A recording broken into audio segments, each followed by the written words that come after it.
Hi there, welcome back to 19th century art. In this lecture, we'll look at the British and German Romantics. In our last lecture, we talked about Goya, who was willing to look at the darker and more foreboding aspects of humanity in a very frank and realistic way. Here, we're going to go deeper into the ideas of fantasy and mystery and the world of dreams and nightmares, as the Romantics were pushing beyond the ideas of ideal beauty to look at the strange and the miraculous. We'll begin our discussion with the British Isles, where they have long had a fascination with the curious and the peculiar. Here we have the extraordinary story of Sarah Biffen, who was born without any arms or legs, but as a young child of 10 years old, taught herself to sew and to paint. She did this so that she wouldn't be a burden on her poor family, who had to struggle to make ends meet. And so she became quite a novelty and a fascination to the locals. She joined a circus and there performed her amazing skill and dexterity. She was seen by the nobility, and she was educated and given more training as a painter. We see here her self-portrait that she painted, and also her specialty, which was to carefully paint feathers using only her mouth. So this is an incredible story of a very resourceful and extremely skilled person who, despite their disability, found extraordinary acceptance and success in life. And I show this to you because I think this is part of this culture in Britain where the exceptional, the remarkable, and the miraculous are all a very important part of the way people find beauty and wonder in the world. So what exactly is this idea of romanticism, and what might it have to do with someone like Sarah Biffen? Charles Taylor is a philosopher who has written a great deal about Romanticism, and he says it was a very distinctive art movement. It was self-proclaimed. It was the first such movement of artists who would stood out and say, I am a romantic, in sort of contrary to the prevailing tastes and sort of neoclassicism that was all pervasive. And so it initiates a tradition whereby artists band together and self-define. And this has been an important part of Western culture ever since. This autonomy encouraged an idealized view of art as a realm that could inform and ennoble mankind by the very virtue of its independence from the mainstream. So this idea of a shared mythology, something like the Greek culture that everyone understood and had an education in, to a very idiosyncratic individualism. This is my view. This is my way of seeing the world. Art changes from being an imitation of life, a faithful replication of what is there, and the idea of an individual vision, the way the artist sees that thing, the way they take and manipulate and shape that thing into their own unique way. This transformation is really significant in the 19th century. And also, a romantic artist is prophetic. They are someone who is slightly outside or ahead of the world in the way of their thinking and acting, and they're introducing new ways of understanding about how to live and how to see the world. So this is Romanticism, and it's, like I say, there are people who are proclaimed romantics at this time, but there are also people who are working in this way who may not have been acknowledged or understood belonging to this movement as it was unfolding. George Stubbs was an early passionate painter who sought the kinds of natural battles that create fear and wonder. He painted for some 30 years the theme of a lion stalking or attacking a horse in 17 of his paintings in all various media. This idea to him was the quintessential idea of horror and terror and wonder, the beauty and the strength and the majesty as these animals are locked in this fierce battle. And so this intensity is really countermands the idea that beauty is serene or bucolic, and it shows the true power and fierceness in the fight for survival. And these artists were responding to a very important essay by Edmund Burke, The Philosophical Inquiry into the Origin of Our Ideas of the Sublime and the Beautiful. This comes out in 1757. And he explores this idea of the sublime as a kind of terror that comes upon us in a gloomy forest, in the howling wilderness, in the form of a lion, the tiger, the panther, or the rhinoceros.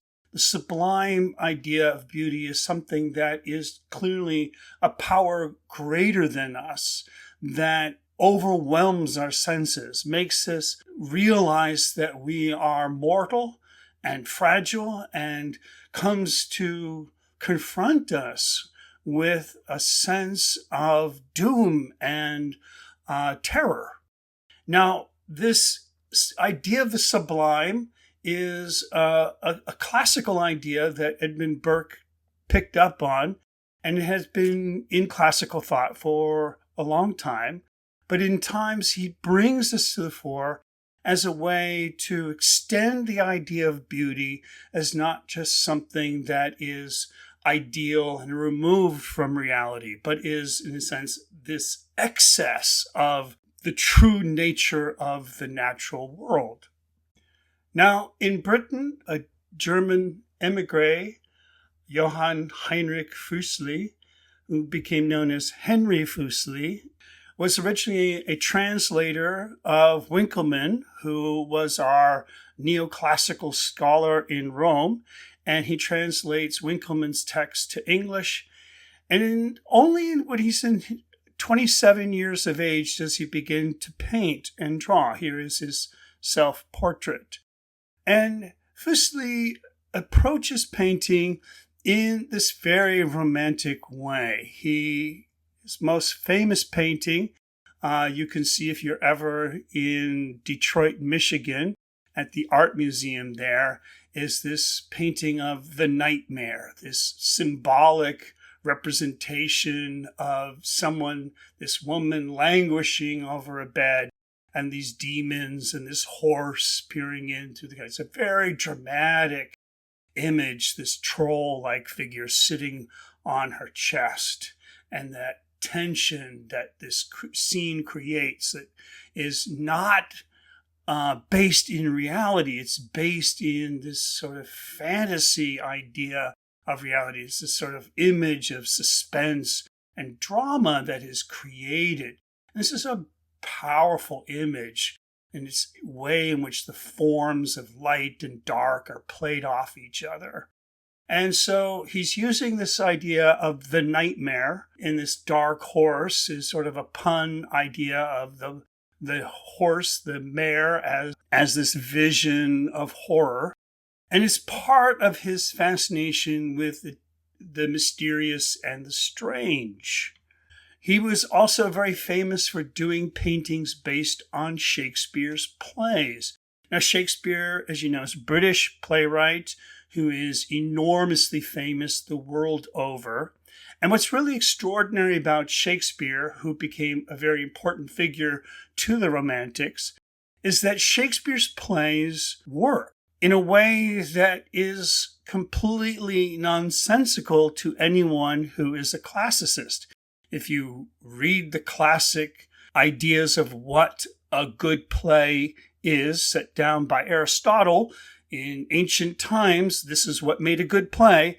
Every single one of those rules was completely broken, neglected, or tossed out the window by Shakespeare. And yet Shakespeare's plays are exciting and passionate and full of ghosts and strange wonders and fairies and ass-headed actors. I mean, it's just a really extraordinary, fun, and weird world that Shakespeare creates in his theater. And for many years, people were kind of baffled by it all. But more and more, as people began to embrace the strangeness of Shakespeare and its unique theatricality, he becomes a very important leading light in our Romantic movement.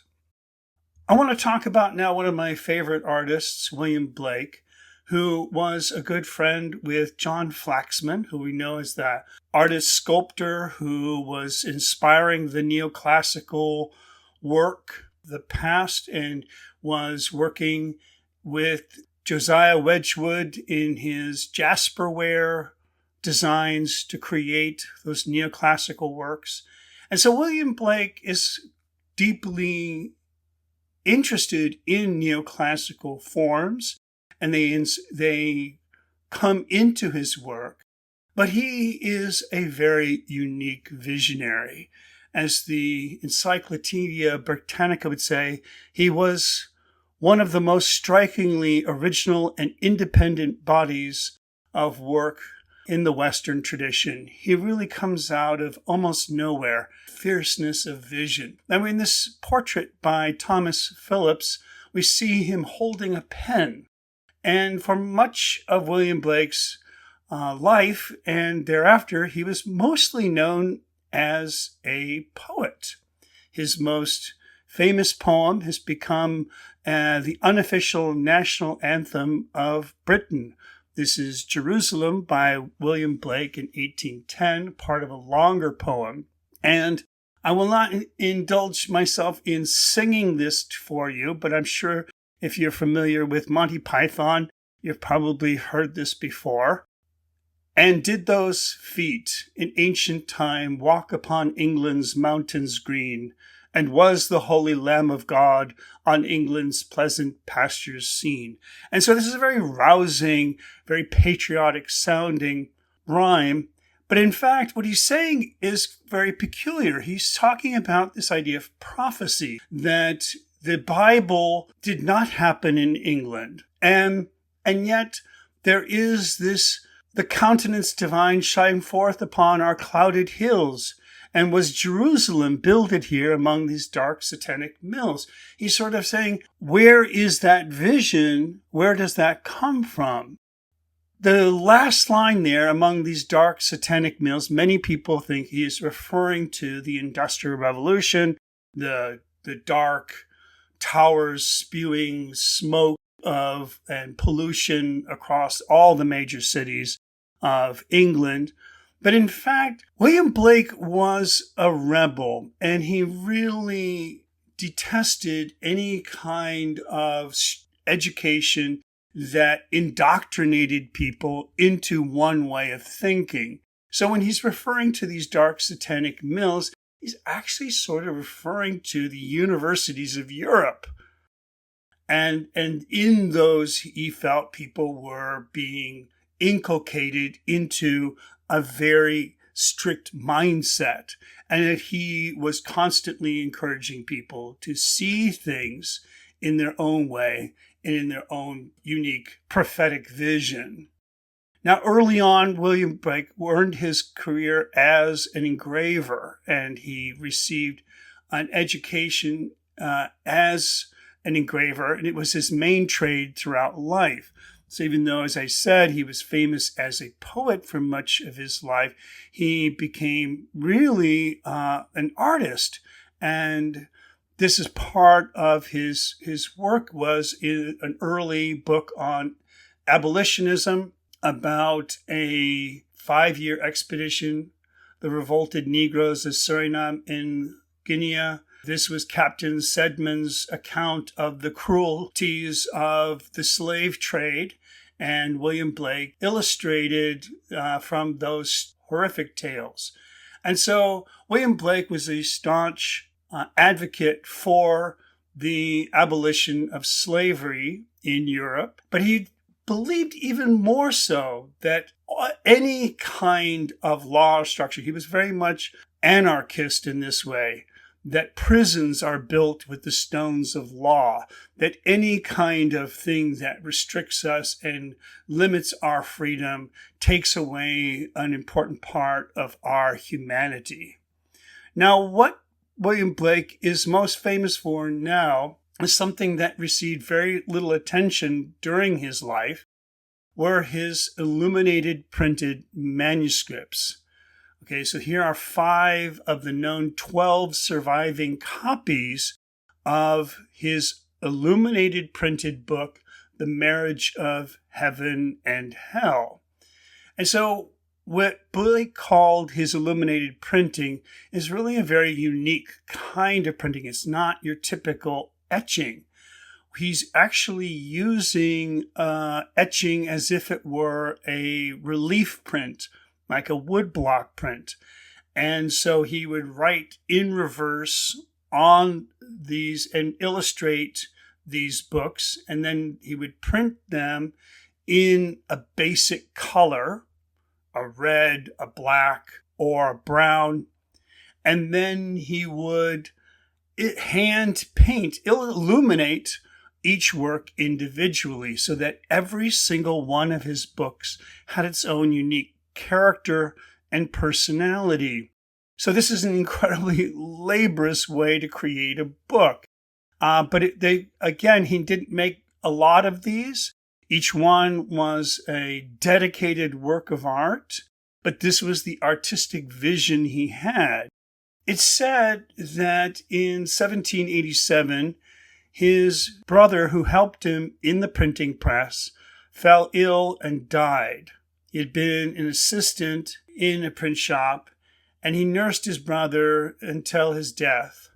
At the moment of his death, William Blake said he saw the spirit of his brother leave his body and his soul joyfully rising through the ceiling. Throughout his life, William Blake claimed to have these visions, and he spoke of them in a very matter-of-fact way, as if he was describing something he just saw like anyone could have seen. And these visions were a very important part of his artistic practice. He said that later his brother's spirit visited him in a dream and explained to him how to go about this illuminated printing. And so when William Blake talks about things, he often couches them in this kind of mystical language that he developed. And so that people have been trying to sort of tease out from the clues he included in his writings what he was actually doing, because it was a very unique process in everything he did. Here is one of the pages of In the Marriage of Heaven and Hell. And we see this angel of desire consumed by the flames of hell. And so when he talks about the marriage of heaven and hell, he's talking about the way in which religion at this time, as is commonly practiced, separates the passion from the reason. And he's saying that we must not divorce hell from heaven. We must find a way to unite them and to relish in the passions of hell. And it's a really kind of extraordinary idea that he is exploring here. It's so radical and so novel that the reason why he printed the way he did and why he kept things in a very small issue number and sold them only to close friends was that he was worried about religious persecution. He was worried about political persecution because his ideas were fairly radical. Now, the opening line of his book, The Marriage of Heaven and Hell, begins with the line, Rintrah roars and shakes his fires. And so right from the get-go, you have to ask yourself, who is Rintrah? And it wouldn't be an obvious answer to someone even in Blake's time. Rintrah was a character that Blake invented in his own mythology. And he had this whole collections of gods and deities and demons that he named, and he gave them aspects of ideas that he felt were important. So Rintrah in the William Blake mythology represents the wrath of the prophet. The prophet is the spirit of inspiration, and the angry spirit is one who's reacting to the ignorance and closed-mindedness of the people today. And so when Rintrah roars, he's saying, we've got a problem we need to address. Unfortunately, in the modern day, Rintrah has been co-opted by the Marvel Cinematic Universe and has been brought into their copyright domain. So Blake's gift to humanity, this concept of the just wrath of the prophet, is now a IP for a major corporation, Walt Disney. In his book, The Marriage of Heaven and Hell, one of my favorite parts is the Proverbs of Hell. And here he talks about how you can understand hell by the everyday sayings that they use down in hell. Of course, these are all his own inventions, and they all speak to the ideas of a very romantic vision, that passion is a necessary and important part of life, and that beauty is a part of this marriage of heaven and hell, passion and reason. And so all of these parables speak to this idea of this vision of the marriage of heaven and hell.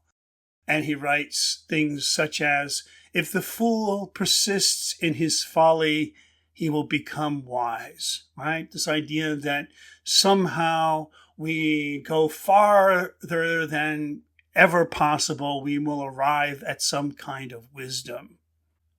William Blake wrote many poems and illustrated them. And what's interesting is, as he was famous for his poetry and his writings, people didn't think much of his illustrations. They found them kind of confusing and murky and almost even distracting.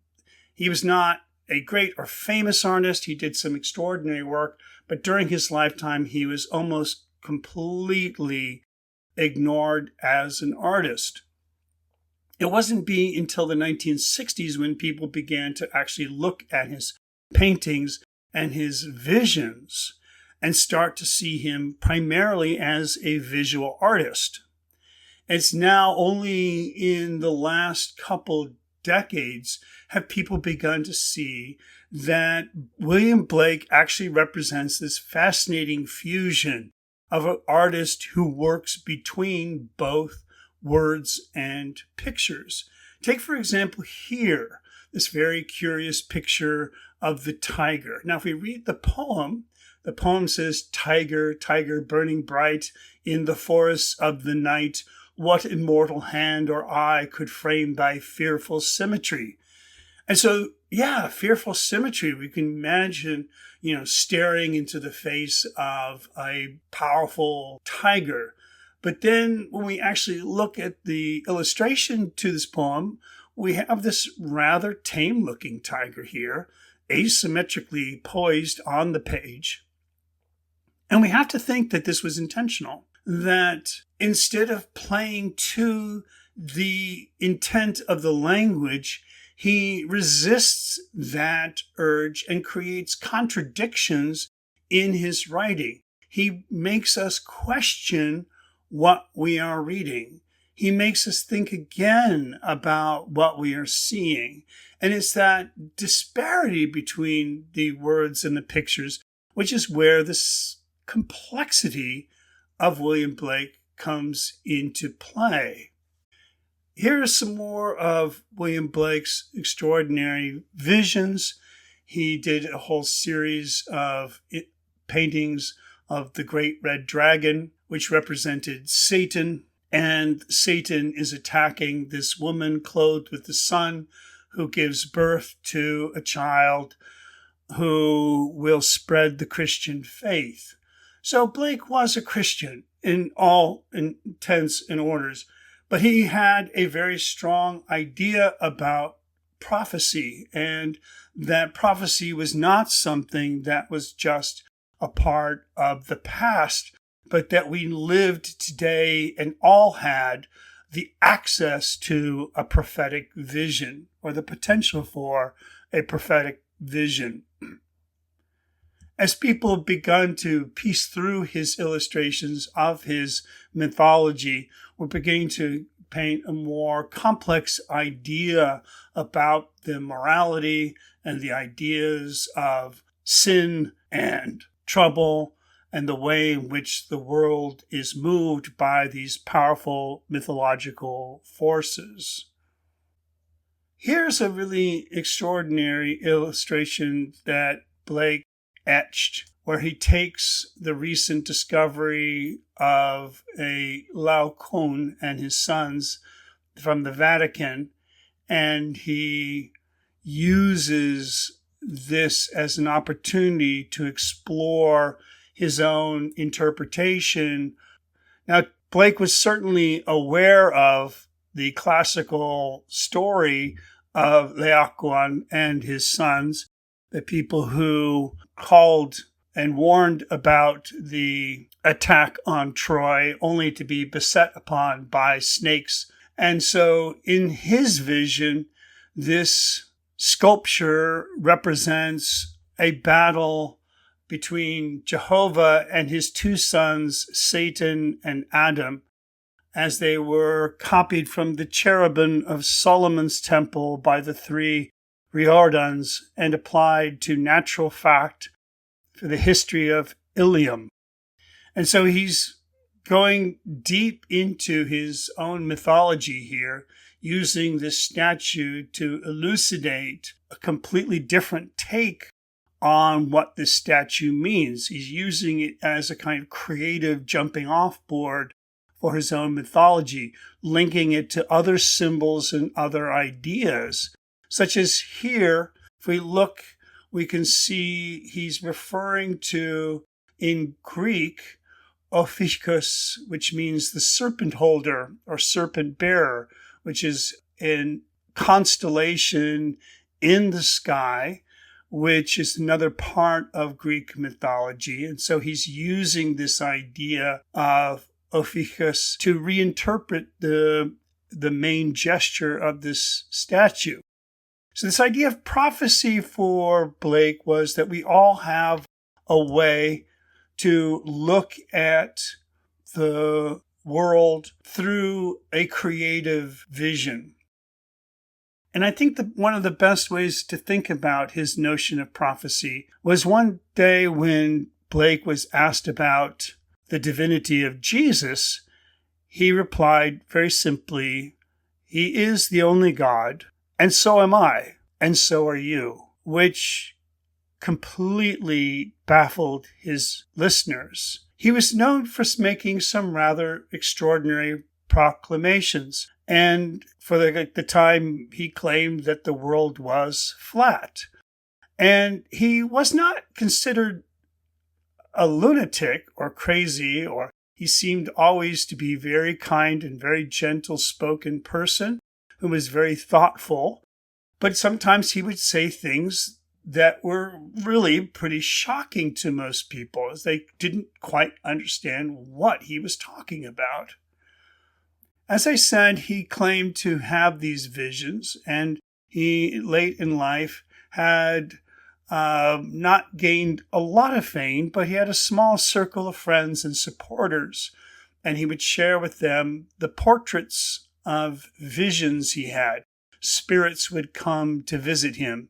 Here we see his painting of the spirit or ghost of a flea from 1819, 1820. And so this creature, this monster we see is part of Blake's visions. These are things people, historical characters and people that would come and visit and speak to him, and he would paint their portrait. In his last days, Blake died in obscurity, and he would be remembered dearly by friends, but it would be only some 60 years after his death when his biography was published that suddenly people began to go back and look at what he had accomplished in his life. And it's from that point forward that his fame only continues to grow until the present day. Now, Britain was an important center of Romantic thought, but German Romanticism was a very powerful and important both literary and artistic movement. And these were the people who first coined the term and referred to themselves as the Romantics. And they praised the idea of Sturm und Drang, this idea of storm and stress, the power and forces of nature. Caspar David Friedrich, painted by Gerhard von Kruglen, 1810 to 1820, was one of these leading painters. And at the time he began, no one was really doing anything like what Caspar David Friedrich was doing. And while his work may not seem terribly revolutionary to us today, at the time he was looking at things in a very distinctly different way. He begins by looking at this procession at dawn with these sort of overtones, religious themes that come in, but this simplicity and the elegance of the scene is what attracted Caspar David Friedrich to Goethe, who was an early proponent of this notion of Romanticism. We talked about Goethe as this playwright, author who had theories of color, who went on the grand tour, and he later in life becomes a very important and influential person on the Romantic movement. So let's look at one of the more famous paintings by Caspar David Friedrich. Here we see the image of a man standing before an abyss, The Wander Above the Sea of Fog. It is entitled, from 1818. And in a very compelling way, he's doing this landscape with the central figure having his back to us. So we can only imagine the expression on the face of this viewer contemplating this vast expanse of wilderness in front of him. And so it puts us in the picture. We cannot see his face, so we place ourselves in that role. We imagine ourselves in that place, standing before that great void. Stand on the peak of a mountain, contemplate the long range of hills and all other glories offered to your view. And what feeling seizes you? It is a quiet prayer. You lose yourself in the boundless space. Yourself disappears. You are nothing. God is everything. And so this loss of self is reflected in that Rückenfiguren, this back-turned person. And that is what we identify with, that we have this sense of the loss of self when we experience the sublime. We come to appreciate the great majesty of nature and all its wonder. We feel small and insignificant in our appreciation of that moment. So one of the things that is really beautiful about Caspar David Friedrich is the luminous qualities. He does a lot at sunset. He does a lot at twilight, in the early morning dawn.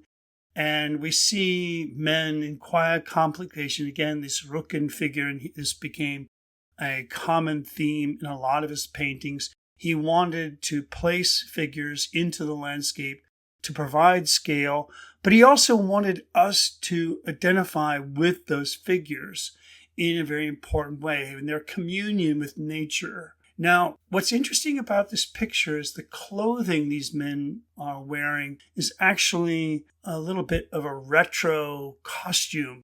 They are wearing clothing that are about 30, 40 years out of date.